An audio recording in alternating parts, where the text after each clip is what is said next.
Welcome everybody. आप सभी को आज गुरु पूर्णिमा की बहुत बहुत बधाई। आज बहुत ही पावन दिन है। गुरु पूर्णिमा के साथ आज फुल मून, जो एक अपने आप में बहुत ही विशेष दिन है। दोस्तों, हर पर्व जैसे हम बनाते हैं उसके पीछे एक कारण होता है। उसी तरह से आज जो हम गुरु पूर्णिमा बना रहे हैं, यानी कि अपना गुरु के प्रति जो भाव, जो कृतज्ञता, जो सुख, जो आपको खुशी मिलती है, उनको आज का दिन ये होता है एहसास दिलाने का, उनको भी बताने का कि वो हमारे लिए कितने इम्पोर्टेंट हैं। तो हर दिन के पीछे एक कारण है। सदियों से आज का दिन लोग बनाते आ रहे हैं, सेलिब्रेट कर रहे हैं। बहुत ही महत्व है आज के इस दिन का। कबीरदास जी का एक बहुत ही नामी दोहा है, जिसमें उन्होंने गुरु की महत्वता को बताया है। वो है, गुरु गोविंद दोनों खड़े, काके लागू पाए, बलिहारी गुरु आपने, जिन गोविंद दियो दिखाए। इसका मतलब क्या कि जब गुरु और गोविंद जब दोनों एक साथ खड़े होते हैं, तो गोविंद कौन है, गोविंद का मार्ग कौन दिखाता है? वह है गुरु। कहते बलिहारी गुरु आपने, जिन गोविंद दियो दिखाए। अगर गुरु ही ना हो जीवन में, तो गोविंद के बारे में कौन बताता, कौन सिखाता, कैसे पता चलता कि गोविंद माने वो परम पिता परमेश्वर, वो परमात्मा, वो कौन है। तो अपने जीवन में गुरु का होना बहुत जरूरी है। गुरु होने से हमें मार्गदर्शन मिलता है। हम कम समय में अपने जीवन के बारे में जान पाते हैं, कैसे जीवन में आगे बढ़ना है, कैसे इस जीवन की यात्रा को जानना है।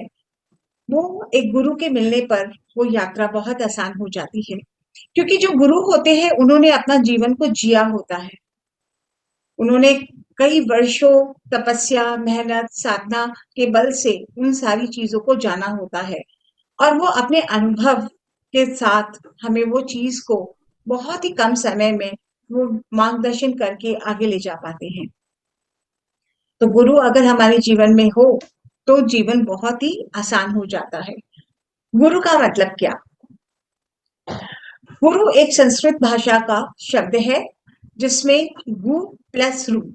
गुरु यानी कि गु का मतलब अंधकार और रू माने रोशनी। जो आपको अंधेरे से उजाले की ओर ले जाए, वही गुरु कहलाता है। हमारे जीवन में बहुत सारे गुरु अक्सर होते हैं। जब से हमने जन्म लिया है, सबसे पहले गुरु अगर किसी को माना गया तो वो होते हैं हमारे अपने माता पिता। और वो गुरु जो हमें हमेशा हर पग पग पर हमें बताते हैं कि क्या सही है, क्या गलत है, क्या करना चाहिए, क्या नहीं करना चाहिए। वो पहले ही हमारे जीवन के गुरु बनकर हमें हर कदम पर हमें मार्गदर्शन देते हैं। दूसरे गुरु जब हम बड़े होते हैं, जब हम स्कूल जाते हैं, तो उस समय फिर हमें अलग अलग टीचर्स के रूप में गुरु का साथ मिलता है। हर स्टेजेस में हमें वो पढ़ना, लिखना, अलग अलग चीजों को सीखने में हमारी मदद करते हैं। जो टीचर्स के रूप में होते हैं, एक शिक्षक के रूप में हमारे जीवन शैली को आगे बढ़ाने में हमारी मदद करते हैं। फिर थर्ड स्टेप में हमारे आते हैं फ्रेंड्स, यानी कि हमारे दोस्त। दोस्त भी एक गुरु के रूप में होते हैं। वो जो दोस्त जो हमें हमारी अच्छाइयाँ, बुराइयाँ, हमारी कमियाँ, अगर हम कहीं रुक गए हैं तो हमें प्रोत्साहन देके आगे बढ़ाने में, हर चीज में हमारी मदद करते हैं। तो दोस्त भी एक गुरु के रूप में हमारा साथ देते हैं। और फिर फाइनली जब हम आगे बढ़ते हैं, तब हमें जीवन साथी के रूप में भी गुरु मिलते हैं। उनसे भी हमें बहुत कुछ सीखने मिलता है। वो हमारे जितने नजदीक होते हैं, तो हम हमारी बहुत सारी कमियों के बारे में, हम कैसे अपने जीवन में प्रोग्रेस कर सकते हैं, कहाँ पे हम अटक गए हैं, वो सारी चीजों के बारे में हमें गाइड करते हैं और हमें और आगे बढ़ने में हमारी मदद करते हैं। और इसी तरह से ये कारवां आगे चलता रहता है, बढ़ता रहता है। और फिर हमारे बच्चे होते हैं, हमारे बच्चों के ज़रिए भी हमें बहुत अच्छी से ज्ञान, बहुत कुछ सीखने को मिलता है। सबसे बड़े गुरु अगर सही मायने में बताया जाए तो वो कहने को हमारे बच्चे हैं, शिशु हैं, छोटे हैं, फिर भी पेशेंस, धीरज, शांति से कैसे व्यवहार करना है, ये सबसे बड़ी चीज जो जीवन की है वो हम अपने बच्चों से ही सीखते हैं। हमारे बच्चे ही हमको सिखाते हैं कि जीवन का यथार्थ क्या है, आगे हमें किस तरह से बहुत ही धीरज के साथ कैसे जीवन को आगे ले जाना है। तो ऐसे एक के बाद बहुत सारे गुरु हमारे जीवन में आते हैं, बनते हैं, होते रहते हैं। फिर सांसारिक रूप में भी हमें गुरु मिलते हैं। उसके बाद कई बार जब आप और स्पिरिचुअलिटी में जब आप आगे बढ़ोगे तो आपको अध्यात्म के रूप में भी गुरु मिलते हैं। तो गुरु आपके जीवन में हर कदम पे जिनसे आप कुछ सीखते हो, जिनसे आपको आगे बढ़ने की प्रेरणा मिलती है, जिनसे आपको अपने आप से मिलने का एक मौका मिलता है, जो आपको सही गलत की पहचान कराते हैं, वो सभी लोग आपके जीवन में किसी न किसी गुरु के रूप में ही होते हैं। तो आपको उन सभी गुरुओं को आज के दिन याद करके जरूर नमन करना चाहिए। तो दोस्तों, ऐसे हमारे जीवन में बहुत सारे गुरु आते हैं। सभी गुरुओं से आप जब जब सीखते हो, वो सभी लोग गुरु के रूप में ही होते हैं। जरूरी नहीं है कि वो सभी लोग एक इंसान के रूप में हो। दत्तात्रेय का नाम अगर आप लोगों ने सुना है, तो दत्तात्रेय के जीवन में उन्होंने 24 गुरु बनाए थे, जो धरती पे, जल में, आकाश में, वायु में, पांच तत्वों को, सभी चीजों को उन्होंने अपना गुरु बनाया। जिन जिन चीजों से वो सीखते चले गए, वो सभी चीजें, वो सारे पशु पक्षी जानवर लोग सभी चीज उनके गुरु बने। तो गुरु आपके हर स्तर में अलग अलग चीज हो सकते हैं, जिनसे भी आपको कुछ सीखकर आगे बढ़ने का जब मौका मिलता है, वही लोग आपके गुरु हैं, क्योंकि वो आपको अपने जीवन में एक कदम और आगे बढ़ाते हैं, आपको सच्चाई का मार्ग दिखाने में वो प्रयत्नशील हमेशा बने रहते हैं। तो ऐसे होते हैं गुरु। अब क्या गुरु का सच में होना जरूरी होता है? ये भी एक सवाल है कि हम तो खुद से इतनी चीजें सीखते रहते हैं, तो क्यों ना हम अपने आप को ही अपना गुरु मान लें। हमें बाहर और किसी गुरु को बनाने की क्या जरूरत है? तो ये भी आपका अपना निर्णय है। जैसे कि मैंने अभी बताया कि गुरु तो होना ही चाहिए। हर किसी का अलग अलग क्षेत्र में, अलग अलग टाइम स्पेस पे आपको हो सकता है गुरु मिले। कई कहते हैं ये मेरे धर्म गुरु हैं, कोई कहते हैं ये अध्यात्म गुरु हैं, कोई ये कहते हैं, जो टीचर्स या मेंटर्स हैं वो भी गुरु का ही रोल है एक तरीके से, क्योंकि वो भी आप भी उनसे कुछ सीख रहे हो। अगर वो लोग आपके जीवन में नहीं होते तो फिर कैसे आप सीखते? तो गुरु जो आपको हमेशा आगे कुछ सिखा रहा है, कुछ बता रहा है, कुछ एक कदम आगे आपको लेके जा रहा है, वही सब लोग गुरु के रूप में है। और एक्चुअल गुरु होता है आप जब अपने आप से जब कनेक्ट होते हो, जब आप अपने आप को जानने लगते हो। तो ये हमेशा ही बताया गया है कि your breath is your real guru. आपकी सांसें आपके अपने रियल गुरु है, क्योंकि ये एक वो है जो आत्मा के रूप में आपके अंदर है, जो आपको एहसास दिलाती है कि मैं हूं आपके साथ हर पल। जिस दिन से हमने जन्म लिया उस दिन से लेकर अंतिम समय तक अगर कोई साथ हमारा निभाता है, तो ये सांसें, जब हम ध्यान साधना करते हैं तो इन सांसों के जरिए जब हम इनसे कनेक्ट होते हैं, तो हम अपने आप को जानने में जुट जाते हैं, और इसका साथ मरते दम तक हमें मिलता है।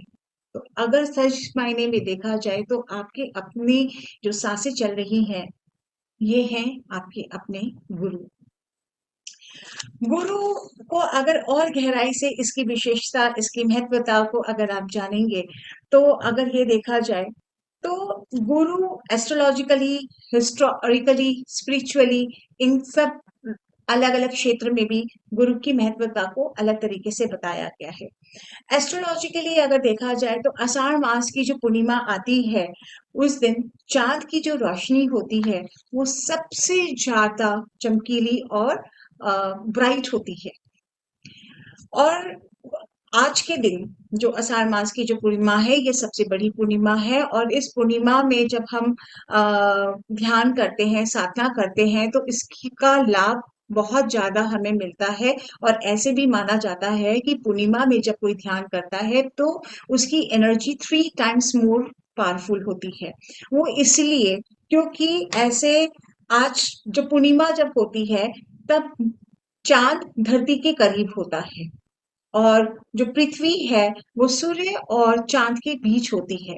तो जब चांद धरती के जब करीब आता है तो उसका प्रभाव बहुत तेज होता है। आप पूर्णिमा में देखेंगे कि हमारी जो मन की गति होती है, हमारे जो इमोशंस होते हैं, हमारी जो फीलिंग्स होती है, वो भी समय समय पे चेंज होती रहती है। या किसी को अगर आप बहुत खुश हैं तो आप बहुत हैप्पी फील करेंगे। अगर आपको गुस्सा आता है तो आप देखेंगे आपको एकदम से आपका मूड स्विंग्स बहुत ज्यादा होने लगता है, क्योंकि ये हमारे इमोशंस पे बहुत काम करती है। जैसे चांद की रोशनी जब पानी पर जब पड़ती है तो उसमें आप उनकी लहरों में भी बहुत तेजी से गति होनी शुरू होती है। तो वैसे ही हमारा शरीर भी 70% वाटर से बना होता है। तो वो चीज जो हम सोच रहे हैं, जो फील कर रहे हैं, वो उसका इफेक्ट भी हमारे बॉडी और माइंड पे बहुत ज्यादा गहरा पड़ता है। तो ये हो गया एस्ट्रोलॉजिकल पॉइंट ऑफ व्यू से कि किस तरह से ये कैसे साइंटिफिकली ये चीज हमारे बॉडी और माइंड पे इफेक्ट करता है। और गुरु जो है वो हमेशा इसी तरह से कि जब बहुत ज्यादा गति होती है, जब हम आउट ऑफ वे अगर अपनी लाइफ में कहीं हैं, कहीं हमको अगर ये नहीं समझ में आ रहा कि हमें क्या करना चाहिए, तब एक्चुअल में गुरु क्या करता है, हमें उस अंधकार से रोशनी की ओर लेके जाता है। और ये पूर्णिमा भी जब पूरा चारों तरफ घनघोर अंधेरा रहता है, वो चांद इकलौता अपनी रोशनी से पूरे जग को पूरा रोशन कर कर अकेला मार्गदर्शन करता है। तो उसी तरह से गुरु भी वही कार्य करता है। आज का दिन का और एक विशेष महत्व ये बताया गया है कि आज के दिन व्यास पूर्णिमा के नाम से भी इसको जाना गया। जो वेद व्यास जी थे, उन्होंने उनका आज का जन्मदिन है। और उन्होंने महाभारत, भगवत गीता उन्होंने लिखी, 18 पुराण उन्होंने लिखे थे। तो इसलिए इसका भी बहुत बड़ा महत्व है। गौतम बुद्ध सभी जानते हैं, he is a spiritual master, he is a great master in the spirituality. आज गुरु पूर्णिमा के दिन ही उन्होंने सबसे पहला प्रवचन वाराणसी सरनाथ में दिया था। और आज ही के दिन उनका जन्म भी हुआ था। और आज ही के दिन उनको एनलाइटनमेंट यानी कि ज्ञानोदय प्राप्त हुआ था। और फाइनली आज ही के दिन उन्होंने अपना शरीर भी त्यागा था। तो ये सारी जो विशेष चीजें हुई वो गुरु पूर्णिमा के दिन ही हुई। तो इसलिए ये गुरु पूर्णिमा का महत्व और भी ज्यादा विशेष है।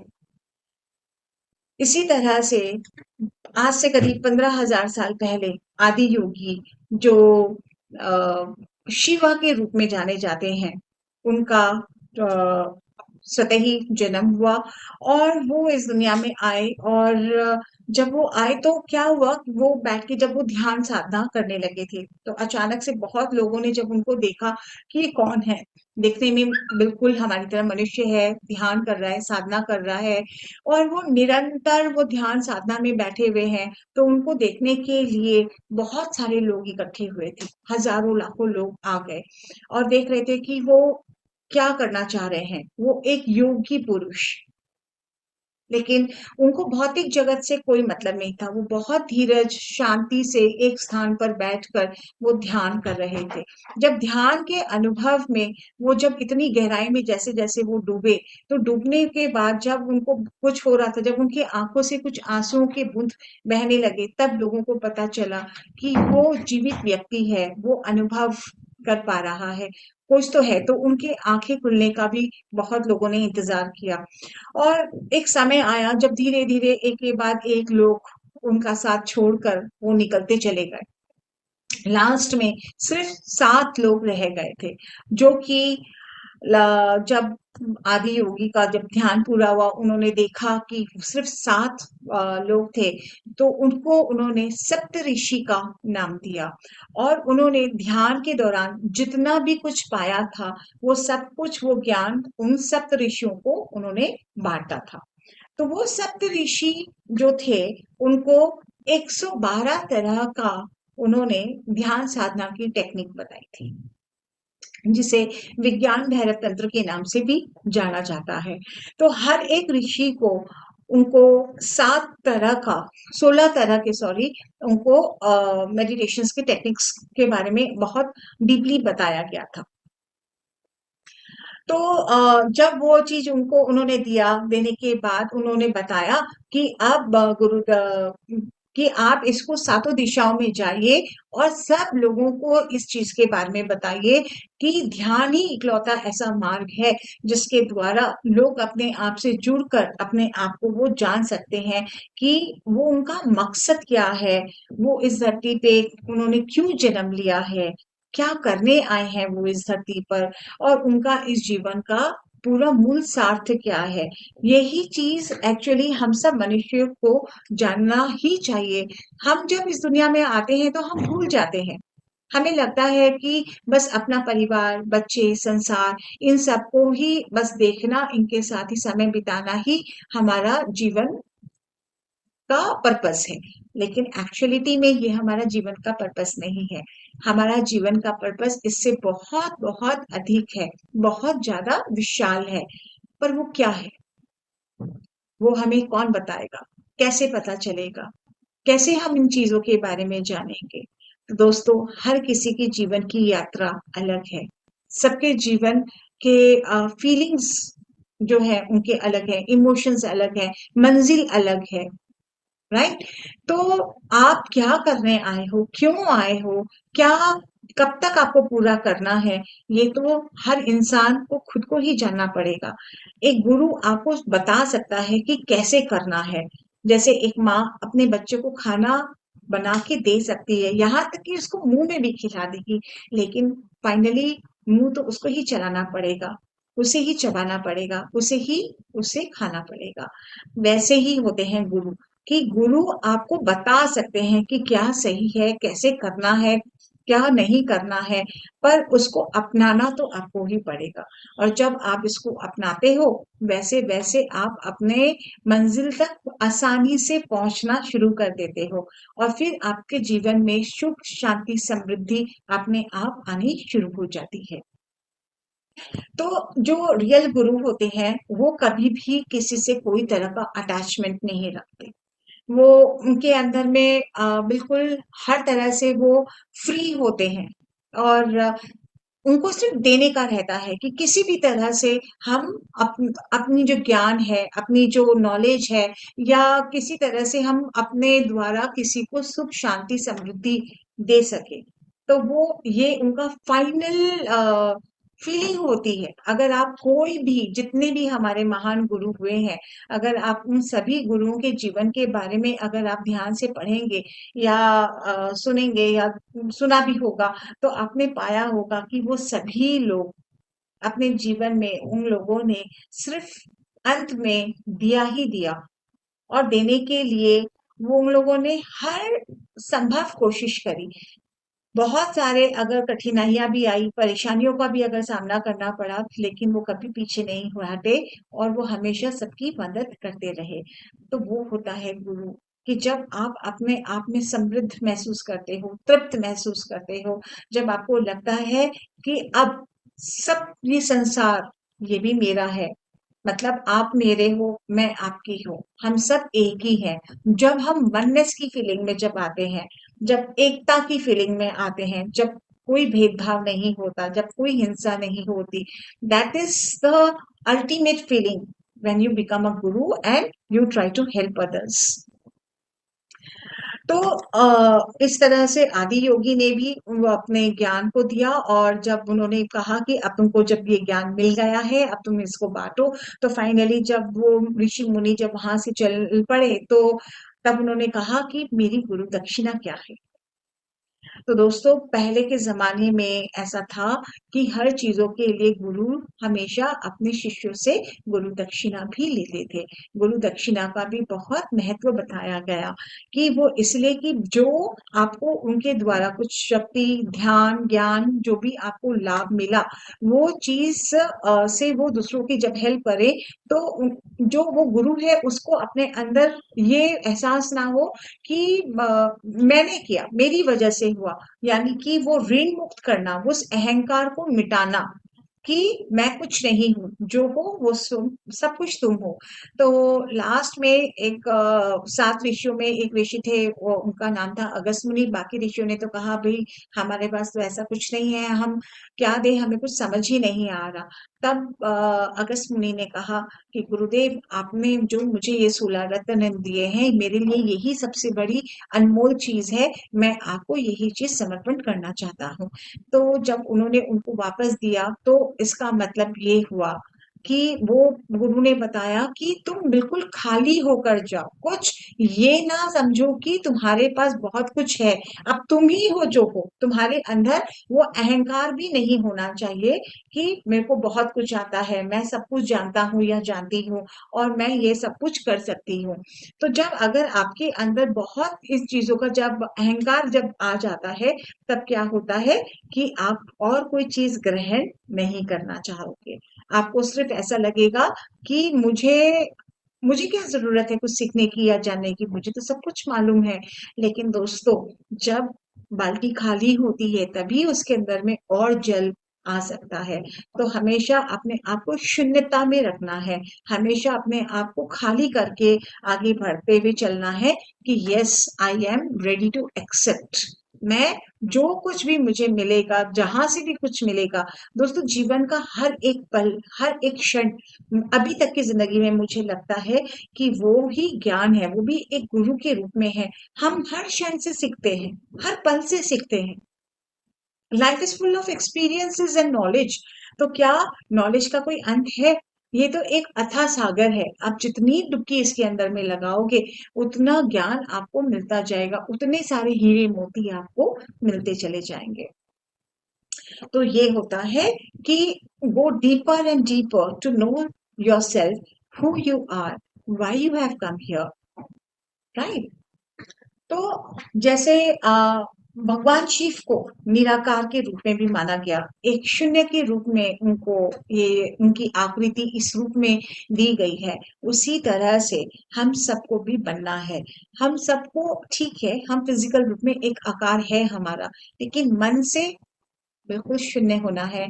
जब हम पूरी तरह से खाली हो जाते हैं दोस्तों, तभी हम अपनी मंजिल में आगे बढ़ पाते हैं। अब ऐसे करने से क्या फायदा होता है? जब अनसमय आता है, जब हमारी मृत्यु होती है मान, तो उस समय अगर आपके मन में कोई इच्छा रह जाए कि काश मैं ये कर पाता, या मेरे को ये करना था, या मैं ये नहीं कर पाया, कोई भी तरह की अगर आपके अंदर कोई भी तरह की इच्छा अगर रह जाती है, तो वापस वो इच्छा पूरी करने के लिए ईश्वर आपको दोबारा जन्म देते हैं।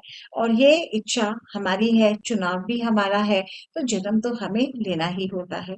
लेकिन अल्टीमेटली हर मनुष्य का सिर्फ एक ही पर्पस है, नो योरसेल्फ, यानी हमको मुक्त होना है। इस बार बार जन्म मरण के चक्कर से हमें परमानेंट मुक्त होके चले जाना है।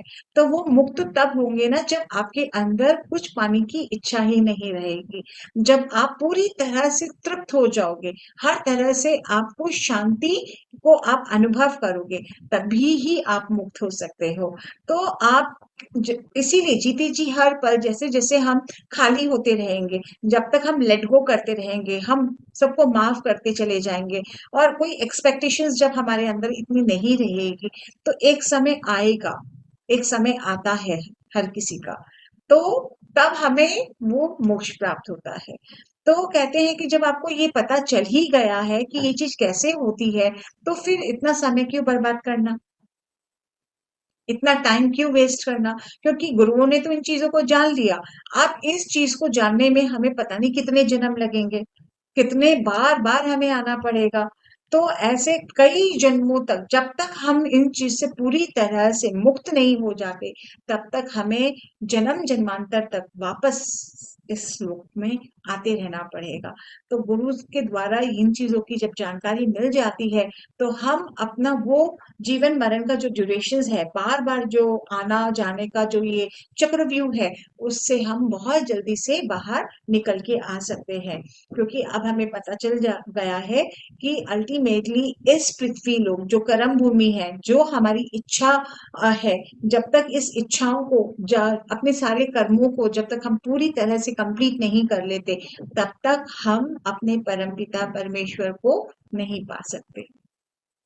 तो इसीलिए हमें हमेशा लेट गो करके, सरेंडर होके और खाली होकर, कोई भी तरह से अहंकार नहीं, कोई ईगो नहीं, ये नहीं कि जो हूं सो मैं हूं, ऐसा नहीं। एक्सेप्टेंस की भाव में हमें जीना चाहिए, राइट। तो ऐसे बहुत सारी स्टोरीज हैं गुरु शिष्य को लेकर, जो हमें बहुत कुछ हर स्टोरी से सीखने को मिलता है, जानने को मिलता है। उसी तरह से एक और गुरु हुए जिनका नाम था गुरु द्रोणाचार्य, उनके एक शिष्य थे एकलव्य। तो गुरु द्रोणाचार्य ऐसे पांडवों के गुरु थे, वो उनको तीर चलाना सिखाते थे, उसमें एक्सपर्टाइज कैसे वो कर सकते हैं उसकी विद्या वो उनको देते थे। तो एक बार ऐसा हुआ कि एक था एकलव्य, वो भी सीखना चाहता था, पर वो जैसे नहीं उनके साथ वो जुड़ सकता था, तो वो दूर रहकर जो धनुष विद्या जो गुरु द्रोणाचार्य उन बाकी पांडवों को सिखाते थे, तो वो छुप छुप कर वो सीखता था। और द्रोणाचार्य जी की जो मूर्ति थी, वो उसने अलग से बनाकर उनको उसी रूप में, गुरु के रूप में स्वीकार करके मानकर वो तीर चलाना सीखा था उसने। तो एक बार ऐसा हुआ कि एक बार एक कुत्ता भौंक रहा था, और उसके भौंकने की आवाज से वो पांडव और गुरु जो थे वो बहुत डिस्टर्ब हो रहे थे। तो वो एकलव्य को लगा कि मैं ऐसा क्या करूं कि जिससे कि वो डिस्टर्ब भी ना हो और वो प्रैक्टिस अपनी जैसे कर रहे हैं वो अच्छे से कर पाए। तो उसने इस तरह से उस कुत्ते के मुंह में जब तीर मारी, जिससे कि उसकी मृत्यु भी नहीं हुई, उसे कोई नुकसान भी नहीं हुआ और उसका भौंकना भी बंद हो गया। जब गुरु द्रोणाचार्य ने ये चीज देखी, तो उनको लगा ये इतनी अद्भुत बात, ये ऐसा किसने किया। तब एकलव्य सामने आकर उसने बताया कि गुरुदेव ये तो मैंने किया। तो बोलते तुमने किससे सीखा? तो बोलता है मैं आपसे ही तो सीखा हूँ। बोले तुमने मुझसे कैसे सीखा? तो उसने बताया इस तरह से मैंने आपकी मूर्ति बनाकर और मैंने आपको गुरु मानकर आपसे विद्या को ग्रहण किया। तब गुरु ने तो वचन दिया था कि वो अर्जुन को ही सर्वश्रेष्ठ धनुधर बनाएंगे, लेकिन अब ये उनको समझ आया था कि एकलव्य तो और भी ज्यादा पावरफुल है, तो कैसे अब अपनी बात को भी रखनी है। तो उन्होंने बोला अच्छा ठीक है, तुम मुझे गुरु दक्षिणा में क्या दे सकते हो? तो बोले जो आप चाहें। तो बोले मुझे तुम्हारा दाहिना हाथ का अंगूठा चाहिए। तो उन्होंने दाहिना हाथ का अंगूठा उनसे ले लिया, और लेने के बाद उन्होंने जैसे ही दिया, तो वो उसकी भावना को देख के इतने कृतज्ञ हो गए। और तब गुरु ने उनको आशीर्वाद दिया कि जब तक ये संसार सृष्टि रहेगी, तब तक तुम्हारा नाम गुरु शिष्य के लिए हमेशा अमर रहेगा, तुम हमेशा जाने जाओगे। तो उसी तरह से एकलव्य को एक परम शिष्य के रूप में ये उपाधि मिली, और उसको बेस्ट डिसाइपल के रूप में माना जाता है। तो दोस्तों ऐसे पहले तो बहुत होता था, अभी भी जैसे कई मास्टर्स हीलर्स होते हैं जो कि एनर्जी एक्सचेंज के रूप में कुछ आदान प्रदान करते हैं, लेकिन ध्यान साधना को सिखाने के लिए आज बहुत सारे ऐसे लोग हैं जो कुछ भी नहीं लेते हैं, क्योंकि अब समझ में आया कि ये ध्यान सिखाना जो है ये एक आत्मा का ज्ञान है, और आत्मा का ज्ञान के लिए क्या कोई मूल्य ले सकता है? इसके लिए तो कोई अपनी इच्छा से कोई डोनेशन दे दे, वो अपनी उसकी खुशी है, लेकिन इस ये एक ऐसी गुड़ चीज है जिसका कोई प्राइस नहीं हो सकता है, इसकी कोई कीमत नहीं हो सकती है। इसकी सबसे बड़ी, मुझे भी ऐसा लगता है कि सबसे बड़ी गुरु दक्षिणा यही हो सकती है कि आप इस पद्धति को सीखो और लोगों को सिखाओ। ये हम सब एक हैं, इस चीज का एहसास कुछ समय अपना जीवन का निकाल कर जब आप किसी को देते हो और जब वो खुश होते हैं, तो वो जो अनुभव है, जो वो शांति है, वो जो सुख है, वो चीज आप तभी फील करते हो जब आपने उसको जिया होता है, जब आप पाते हो। तो मुझे भी कहते हैं मेडिटेशन का आप क्या फीस लेती हैं, आपका क्या कॉस्ट है मैम? तो मैं हमेशा कहती हूँ meditation is free for all, just learn it and spread it. तो मेडिटेशन एक बहुत ही अल्टीमेट विधि है। आप कुछ भी करो, कुछ भी सीखो, कहीं पे भी जाओ, किसी भी धर्म में आप देखिए, हर जगह आपको ये जरूर दिखाया और बताया जाता है कि मेडिटेशन इज अल्टीमेट, और हर पद्धति के अंदर ध्यान तो है ही। तो ये ध्यान और गुरु शिष्य का जो प्रथा है, आज के दिन का जो महत्व है, और गुरु को जानने के लिए अगर आपको कहीं आपको लगता है कि मैं कौन से गुरु का चुनाव करूं, मैं कैसे जानूं कि ये गुरु सही है या गलत है, तो दोस्तों ये भी बहुत आसान है कि जो गुरु आपको इंडिपेंडेंट बनाए, जो गुरु आपको आपसे मिलने की राह दिखाए, जो आपको हमेशा ये कहे कि हाँ तुम कर सकते हो, तो और तुम्हें ही करना है। जैसे मैं कई वर्षों से मैं रेकी मास्टर हूँ, और उसके बाद बहुत सारे स्पिरिचुअल वर्कशॉप्स भी मैंने अटेंड किया, और मैं अलग अलग स्पिरिचुअल वर्कशॉप्स लेती हूँ। तो हर चीज जो मैं करती हूँ या लोगों को हेल्प करके सिखाती हूँ, तो मेरा उनसे यही रहता है कि आप इसे सीख लीजिए, आप आत्मनिर्भर बन जाइए। जब तक आप इसे सीख कर आत्मनिर्भर नहीं बनेंगे, तो मुझे लगेगा कि जीवन में कुछ अधूरा रह गया है। तो आपको सीखकर इंडिपेंडेंट होना चाहिए। क्यों हम इस दुनिया में किसी के ऊपर निर्भर होने के लिए थोड़ी ना आए हैं। और अगर वो काम मैं कर सकती हूँ, तो मुझे लगता है कि दुनिया का हर व्यक्ति भी उस कार्य को कर सकता है। बस सीखना तो आपको पड़ेगा, चलना तो आपको पड़ेगा, और अपनाना भी आपको ही पड़ेगा। अपने जीवन की जिम्मेदारी तो आपको ही उठानी है, राइट? तो एक the right master will always try to make you independent, कि आप अपने जीवन का भार खुद उठाएं, अपनी रिस्पॉन्सिबिलिटी को समझकर खुशी और आनंदित जीवन को जिए। तो कभी हम उलझ जाते हैं अपनी जिंदगी में, बहुत ऐसे मुकाम आते हैं जब हमें समझ ही नहीं आता है कि क्या करें, क्या सही है, क्या गलत है, नहीं पता चलता, तब क्या किया जाए। तो उस समय आपको आंखें बंद करके कुछ समय अपनी सांसों के साथ, अपने आप के साथ बैठना चाहिए, अपने लिए कुछ वक्त बिताना चाहिए, और अंदर से एक आवाज आपको हमेशा मिलेगी। वो आवाज किसकी है? वो आवाज किसी और की नहीं, बल्कि वो आपकी आत्मा की आवाज है, जो आपको ये बताती है कि मैं हूं तुम्हारे साथ। और वो आत्मा आपको कभी भी गलत डायरेक्शंस नहीं देती, जो भी वो आपको बताएगी वो बिल्कुल 100% करेक्ट और सही बात ही बताती है। तो जब भी आपको अंदर से कोई आवाज आए, कुछ आपको महसूस हो, तो आप हमेशा उसको ट्रस्ट करके, उसको सुन के, उसको फॉलो करिएगा, और आप पाएंगे कि आपको सक्सेस हमेशा आपको मिलेगी, राइट?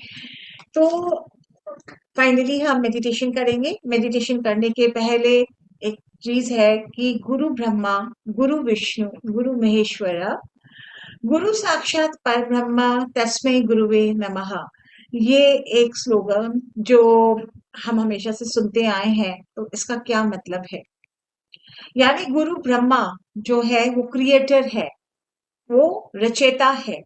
गुरु विष्णु यानी कि वो हर चीज को ऑर्गेनाइज करके चलता है, उसको कैसे, जो चीज बनाई गई है उसको कैसे संचालन करना है, वो गुरु विष्णु का काम है। गुरु महेश्वरा यानी शिवा, जो कि हर चीज को डिस्ट्रॉय करने की भी शक्ति उनके पास है।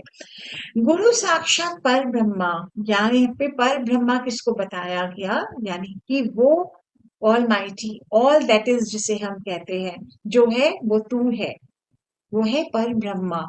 तस्मै गुरुवे नमः, यानी कि मैं अपने दिल से उस पर ब्रह्मा जो गुरु है उसको मैं नमन करती हूँ। तो हम सब उसी के सोर्स के हैं, उसी के बच्चे हैं, हम वहीं से आए हैं और हम भूल गए हैं। तो आज गुरु पूर्णिमा के दिन अपने आप को जानेंगे कि मेरा अपना अस्तित्व क्या, मेरी पहचान क्या, कौन हूं मैं एक्चुअल में। तो इससे कनेक्ट होने के लिए एक मेडिटेशन करते हैं। तो आर यू ऑल रेडी? सभी लोग अपने वीडियोस को एक बार ऑन कर लीजिए।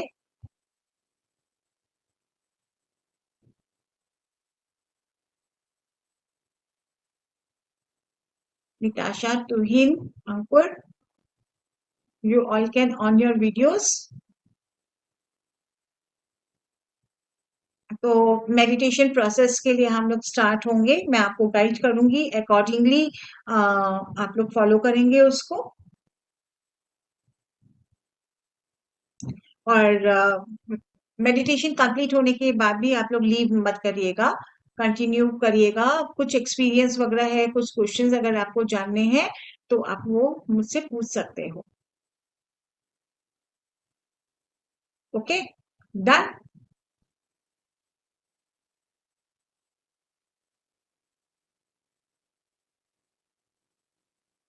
तो are you all ready for the meditation? तो मेडिटेशन करने का बहुत ही सिंपल प्रोसेस है। अपनी उंगलियों को उंगली में इस तरह से फंसा के बैठना है, आंखें बंद करनी है। पाँव, आप अगर गद्दे में या सोफा पे बैठे हैं तो इस तरह से पाँव को क्रॉस कर लीजिएगा। ठीक है? तो ऐसा करने से क्या होता है कि आपकी 10% एनर्जी हाथ और पाँव से निकलती है और 80% एनर्जी आपकी आंखों से निकलती है। तो जब आप सब कुछ को लॉक करके बैठ जाते हैं तो आपका पूरा ध्यान अपने शरीर में जाता है। और आज के दिन अगर ध्यान करते हैं तो आपको बहुत बहुत ज्यादा ऊर्जा और शांति मिलती है। और आप आराम से, आप जो चाहते हैं उससे आप आराम से कनेक्ट हो सकते हो। और अपने हाथों को गोदी में आराम से नीचे रख लीजिए, एकदम हल्के होके, ढीले होके, रिलैक्स होके बैठिए, बॉडी को बिल्कुल लूज कर दीजिएगा।